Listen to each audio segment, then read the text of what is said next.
প্রশ্ন হলো, পারিবারিক সমস্যার কারণে অনেক সময় আমরা একে অপরের সাথে কথা বলি না, ইসলামে তার বিধান কি?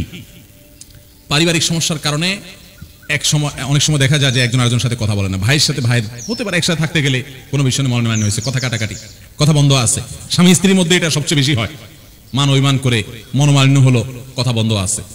ইসলাম মানুষের প্রকৃতিগত এই সমস্ত বিষয়গুলোকে স্বীকার করে। এটা প্রকৃতি, প্রাকৃতিক, এটা সৃষ্টিগত। আল্লাহ এইভাবে মানুষকে তৈরি করেছেন। মানুষের মধ্যে ভালোবাসা যেমন আছে, ঘৃণা, মান অভিমানও আছে, হতে পারে। ইসলাম বলে নাই না না তুমি অভিমান করতে পারবা না, তোমার সারা জীবন শুধু দাঁত বাইর করে হাসতে হবে না, এটা বলে নাই। আপনার কান্নাও আসতে পারে, আপনার দুঃখ হতে পারে, আপনি কাউকে ভালোবাসতেও পারেন, তার কোনো কাজের কারণে ঘৃণা হতেও পারে। সেগুলোকে ইসলাম অবশ্যই এলাও করে এবং স্বীকৃতি দেয়, কিন্তু সেটা একটা লিমিটেশন আছে। কি সেটা? নবী করিম সাল্লাল্লাহু আলাইহি ওয়াসাল্লাম বলেছেন, লা ইয়াহিল্লু লিমুসলিমিন আন ইয়াহজুরা আখাহু ফাওকা সালাসি লায়াল। কোন ব্যক্তির জন্য তার মুসলিম ভাইয়ের সাথে কথাবার্তা বন্ধ করা, বয়কট করা, বর্জন করা, তার সাথে সম্পর্ক ছিন্ন করে থাকা, এটা 3 দিনের বেশি থাকা জায়েজ নাই। এই বয়কটের পরিমাণ সর্বোচ্চ 3 দিন হবে।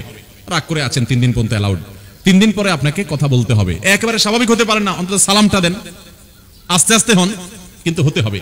অনেকে আছে যে একবার রাগ হইতে পারলে আর তার রাগ ভাঙানো যায় না, আছে না নাই? কিছু মানুষ আছে রাগ সহজে হয় না, সহজে হয় না, কিন্তু একবার যদি রাগ হয় চান্দু, সহজে তার সে রাগ ভাঙে না। আছে না এরকম শক্ত কিছু মানুষ?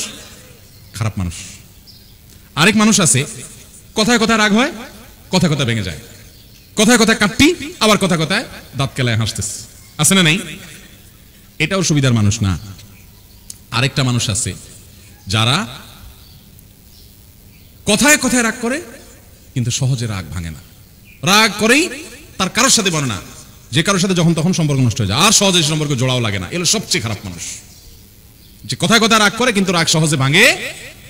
আর সবচেয়ে ভালো মানুষকে, যে সবচেয়ে দেরিতে রাগ করে, সহজে রাগ করে না, সবর করে, ধৈর্য ধারণ করে, ভুলার চেষ্টা করে, এটাকে এড়িয়ে যাওয়ার চেষ্টা করে, ইগনোর করার চেষ্টা করে, কিন্তু যখন আর পারে না, সীমানা ছাড়িয়ে যায়, তখন যায় সে রাগ করে, কিন্তু আবার যার সাথে রাগ করছে সেটা সরি বললে মাফ করে দেয়। এগুলো সবচেয়ে ভালো মানুষ। এগুলো সবচেয়ে কি? তাহলে রাগ করার দিক থেকে মানুষ 4 প্রকার। রাগ করার দিক থেকে মানুষ কয় প্রকার? 4 প্রকার। 2 প্রকারের মানুষ খারাপ, মিডিয়াম পর্যায়ের। 1 প্রকারের মানুষ জঘন্য খারাপ, আরেক প্রকারের মানুষ সবচেয়ে শ্রেষ্ঠ মানুষ। সবচেয়ে শ্রেষ্ঠ মানুষকে সেটা একটু আগে শুনলাম, আর সবচেয়ে খারাপ মানুষকে সেটাও শুনলাম। আবার আমি বলছি, মিডিয়াম পর্যায়ের মানুষ, যারা খুব ভালো বলা যায় না তাদেরকে, আবার খুব বেশিও খারাপ না, কিন্তু তারা সর্বসাকুল্যে ভালো মানুষ না, এটা খারাপ অভ্যাস। সেটা কি? যারা কথায় কথায় রাগ করে, আবার কথায় কথায় ভাঙে। তার একটা দিক ভালো আছে যে ভাঙে তাড়াতাড়ি, আবার আরেকটা দিক খারাপ আছে যে কথায় কথায় রাগ করে। এটা মধ্যম পর্যায়ের মানুষ।